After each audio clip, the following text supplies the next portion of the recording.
Assalamualaikum warahmatullahi wabarakatuh. Dari Wahyuni saat itu silahkan dipresentasikan secara singkat ya, judul, kemudian latar belakang, kemudian masalah dan teori yang digunakan, metode dan hasilnya.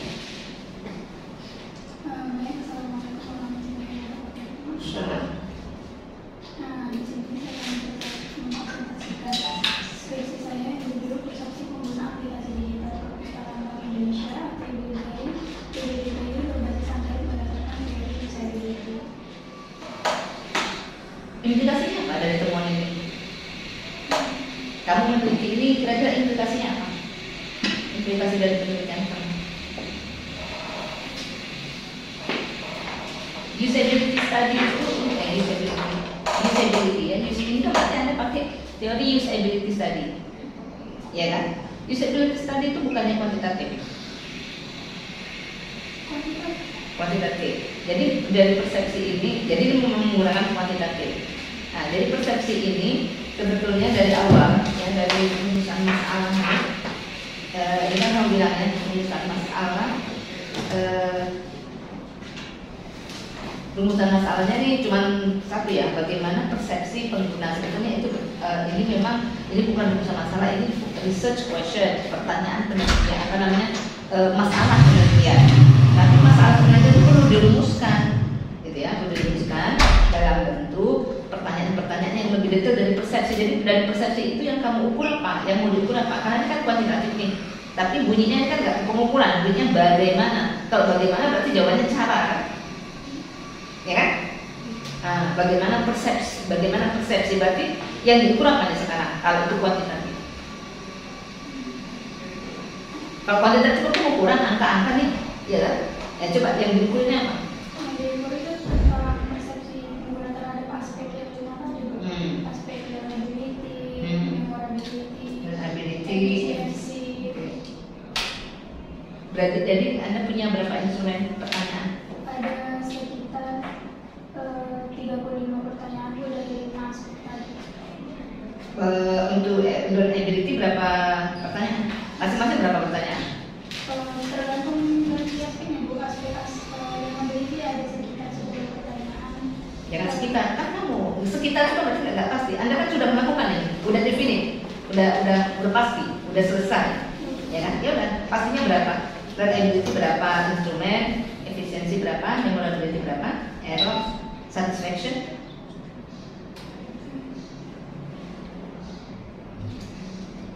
Learnability ada 10 pertanyaan, Bu. Efisiensi ada 5 dan memorability ada 5 juga. Kemudian error ada 10 dan satisfaction ada 5. Kemudian jawabnya siapa? Disability. Jawabnya masih. Jadi, oke.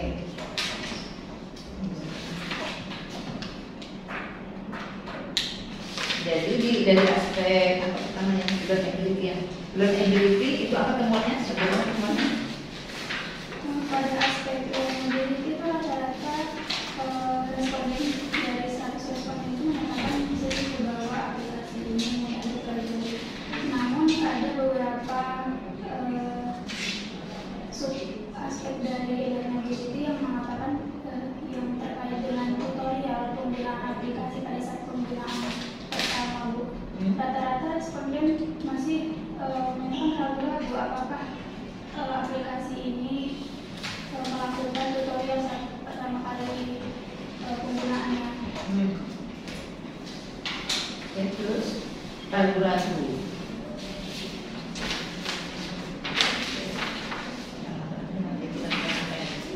Terus apa lagi? Bentuknya Ada update fitur dan konten juga. update fitur dan konten. Rata-rata responden menyatakan juga ragu-ragu apakah aplikasi ini sudah rutin mengupdate aplikasinya. Update fitur dan konten itu masuk kategori learnability atau kategori yang mana? Learnability. Learnability. Iya. update fitur masuk learnability?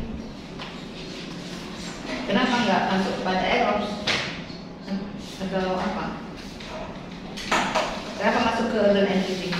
Karena itu learnability kan mudah dipelajari, jadi setiap fitur dan kontennya itu mudah untuk kita lihat, kita pelajari. Oke, ini instrumennya kamu buat sendiri atau sudah ada dari Instrumennya sudah ada dari model itu, dari model disability itu. Jadi itu berapa tadi? 35? 35 itu memang model dari usability itu. Anda tinggal makan. Baik, jadi secara umum simpulannya bagaimana persepsi dari apa namanya tadi kan learnability, kemudian efisiensi, dari segi aspek efisiensi apa temuannya? bahwa rata-rata sekolah sudah setuju mengatakan bahwa aplikasi ini sudah efisien. Lalu memorability. Ya, rata-rata juga responnya sudah. Apa memorability ini mengukur apa? Mudah diingat, walaupun penggunaannya sudah lama digunakan, sudah lama tidak digunakan. Bahwa aplikasi ini mudah diingat penggunaannya, walaupun kita nggak sering menggunakannya. Oke, error. Dalam aspek error ini, bahwa rata-rata ada dua penggunaan error, itu kesalahan pada manusianya, pada penggunanya, dan sistem error, kesalahan pada sistemnya. Dan dua-duanya ini terdapat kesalahan bahwa rata-rata responden menyatakan bahwa masih sering aplikasi ini dan manusianya penggunanya juga melakukan human error dan system error. Manusia melakukan human errors. Iya. Kalau manusianya human errors berarti ada sesuatu yang nggak bagus mestinya dari hasil learnability dan efisiensi atau memorability. Kan begitu. Harusnya edukasi kan begitu. Kalau manusianya yang menggunakan itu masih melakukan masih terjadi human error di aspek manusianya, berarti kan aspek learnability-nya itu yang perlu dipertanyakan, efisiensinya dan memorability dari sistem itu. Kan begitu. Kan nggak sinkron tuh dengan simpulan kamu tadi, learnability itu bagus, efisiensi itu juga diterima, setuju, ya kan? Memorability juga setuju. Berarti itu bagus itu, positif itu temuannya. Tapi di tingkat error ternyata masih ada human error dari aspek manusianya. Berarti kan ada aspek learnability, efisiensi, memorability yang apa namanya? yang nggak sinkron gitu dengan errornya. Harusnya kan error free error. Harusnya nggak ada error kan? Karena kalau learnability-nya itu bagus, penggunanya itu mengatakan bahwa oh gampang kok dipelajari, mudah kan gitu. Terus efisien kok, kan gitu kan? Memang gampang kok digunakan, Anda pun udah nggak lama digunakan, Pak gunakan lagi gampang kok. Harusnya kan nggak ada error tuh. Tapi kan kok masih ada human error. Jadi apa ini analisisnya jadinya?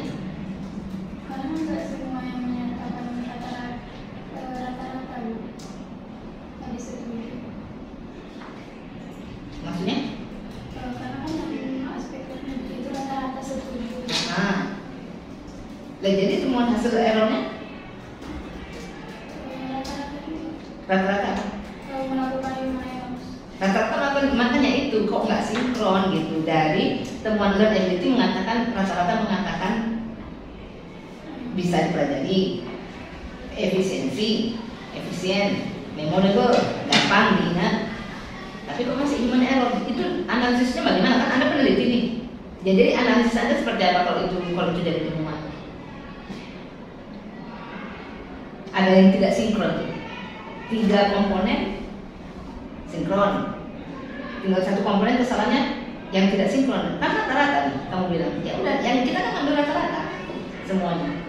Tapi ada yang tidak sinkron dari temuan dari 3 itu. Jadi analisis Anda sebagai peneliti bagaimana terhadap sistem?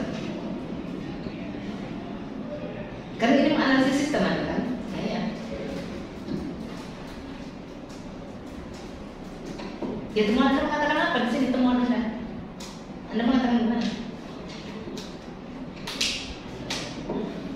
Ya kan ini analisis, Anda kan peneliti, Anda harus menganalisis kan. Kalau memang itu temuannya, lalu analisis Anda seperti apa? Bahwanya masih ada kesalahan dalam penggunaan Ya, kalau itu human error-nya aspeknya di mana? Apa yang menyebabkan human error dalam penggunaan sistem?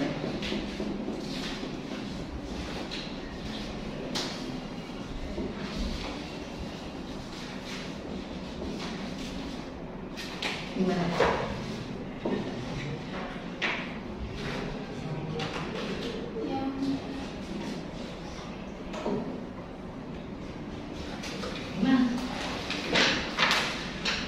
Ya teman kamu gimana?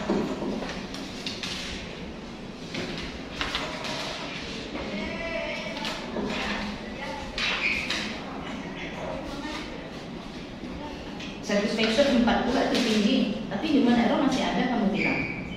Tapi kok satisfaction-nya tinggi?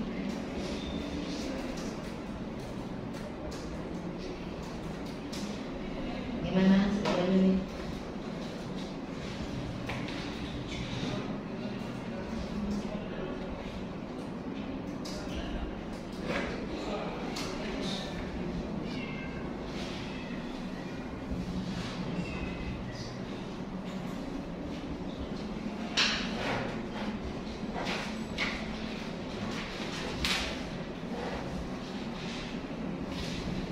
Gimana? Kita cepat ini, saya mau ada tulisan lagi.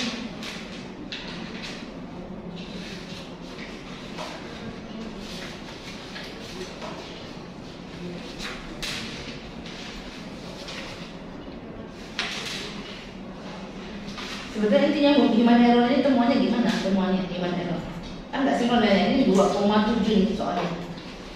Yang lainnya kan 3, sekian, 3, sekian ini apa nih human errornya?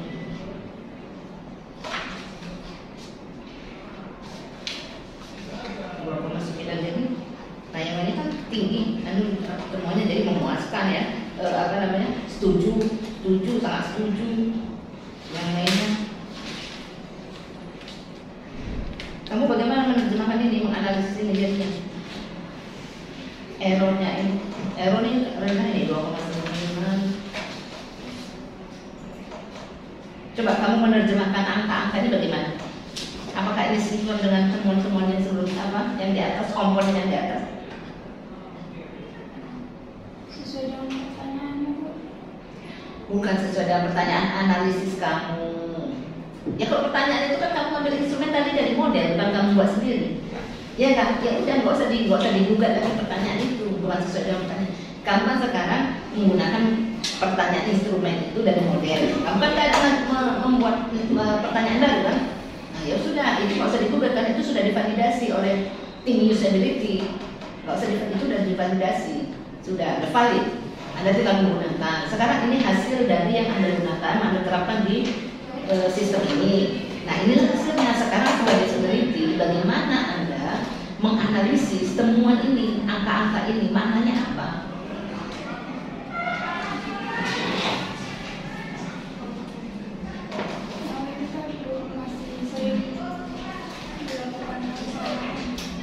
Kesalahannya di mana?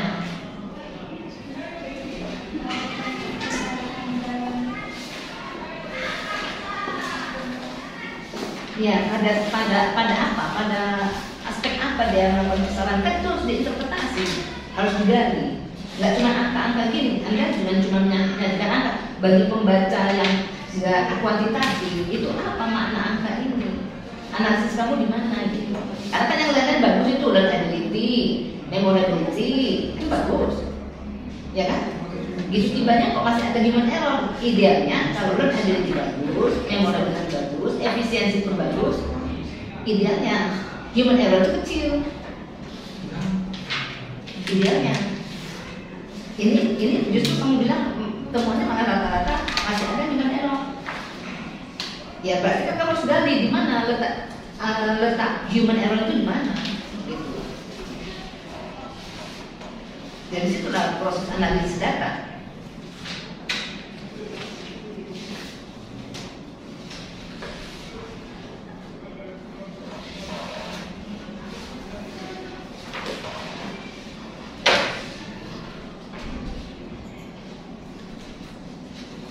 Jadi secara keseluruhan pengguna menyatakan puas dengan sistem kan nggak relevan kan? tapi puas. Gimana itu maknanya? Masih sering banyak melakukan kesalahan ya dalam menggunakan sistem. Berarti kan ada something wrong dengan sistem itu. Ada sesuatu yang salah dengan sistem itu. Atau rata-rata pengguna masih melakukan human error. Atau mungkin kamu bilang tadi ada dua, ada human error, ada sistem error. Nah, apalagi kalau sistemnya error, masa orang puas dengan sistem error? Coba kita bawa pakai HP. Sering-sering dia bisa puas kita dengan HP ini. Kan enggak. Besok nanti. Atau dibanting. Kan gitu.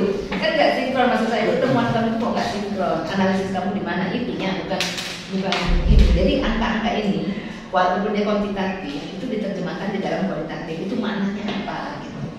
Terus interpretasi kamu apa kalau ada yang tidak sinkron gini, maknanya gimana gitu. Bagaimana kamu memahami persepsi pengguna? Ini mencarikan persepsi pengguna. Mereka bilang ini bagus, tapi ini masih ada human errornya. Tapi aku puas, gimana? Kan satu, nggak sinkron. Idealnya human errornya kecil, karena yang lain udah bagus. Baru mereka bilang puas lah secara rata-rata, ya puas lah. Apa sistemnya itu langsung akal.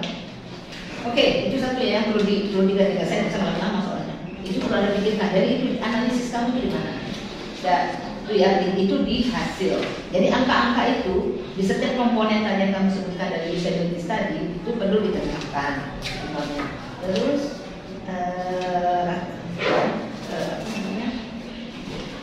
itu belum ada, saya lihat ini analisisnya. Terus apa namanya? Pembahasan, gimana kamu membahas ini?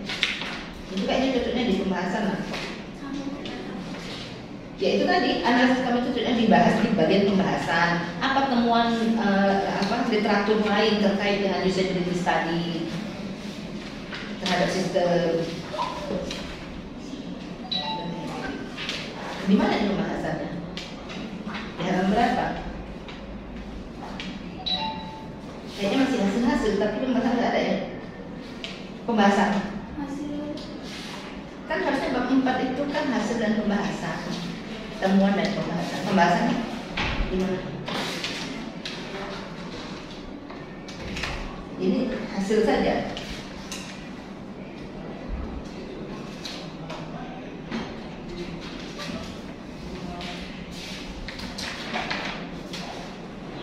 Ya, nggak ada pembahasan. Oke, kalau itu pertama tambahkan pembahasan. Karena nggak dibahas, jadi hasil penelitian macam mana nggak dibahas? Mana hasil penelitian nggak dibahas? Tambahkan pembahasan, harus dibahas berdasarkan penelitian-penelitian yang lain juga. Jadi temuan kamu itu diteropong dengan hasil-hasil penelitian orang lain seperti apa gitu. Dimana kalau ada yang tidak kontradiksi, umpamanya temuan ini berlawanan dengan hasil penelitian apa, atau didukung oleh penelitian apa umpamanya.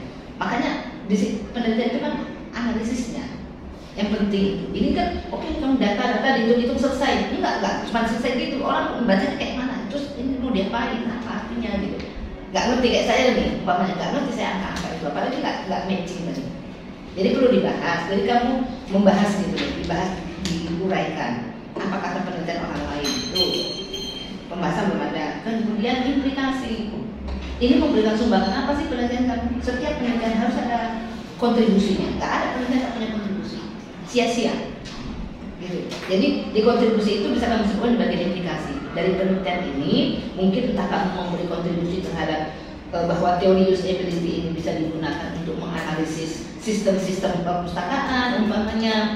Oleh karena itu prodi umpamanya perlu mengajarkan dalam kurikulum metode usability study umpamanya seperti itu, bisa saja. Tergantung kamu mau kontribusi kepada apa. Atau teori usability study ini tren karena apa? Karena teknologi juga makin berkembang. Jadi yang namanya kontribusi atau implikasi itu agak keluar dia dari hasil penelitian, tetapi berangkatnya dari penelitian kamu, gitu. Ya. Jadi dua, tambahkan pembahasan dan implikasi dari penelitian ini. Ya. Jadi angkatan ini. Saya kembalikan ya Pak Faisal. Boleh. Terima kasih banyak. Tambahkan saja ketika kamu mencoba untuk memahami aplikasi digital yang berbasiskan Android, ya, tentunya satu aplikasi atau juga dikaitkan dengan berbasis Android ini kan digunakan secara sosial, society, ya, digunakan secara umum oleh masyarakat. Nah, itu kata kuncinya dari saya. Kita menjabarkan lagi di situ, ya. Kemudian ini juga bisa menjadi satu tambahan kepada apa yang disarankan oleh dosen penguji tadi mengenai pembahasan, ya, dan kontribusi. Ya, apa yang saya sampaikan itu tadi mengenai aplikasi digital yang dikaitkan dengan berbasis Android itu menjadi satu narasi nanti, akhirnya menjadi satu kontribusi daripada penelitian ini.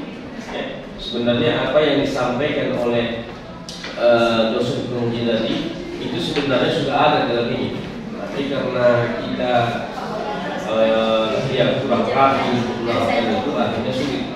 Jadi nanti coba disahkan maksud saya, ya, tambahkan nanti kontribusi, ya, kontribusi, ya. Ya, walaupun tidak dijadikan satu urusan masalah, tapi dibunyikan di situ di mana kontribusinya, minimalnya nanti di kesimpulan, ya, disebutkan kontribusinya. Ya. Oke, baik, ini saja dari saya karena saya dosen pembimbingnya. Ya, mudah-mudahan kamu sukses menjadi sejarah, ya, dan bermanfaat di negara.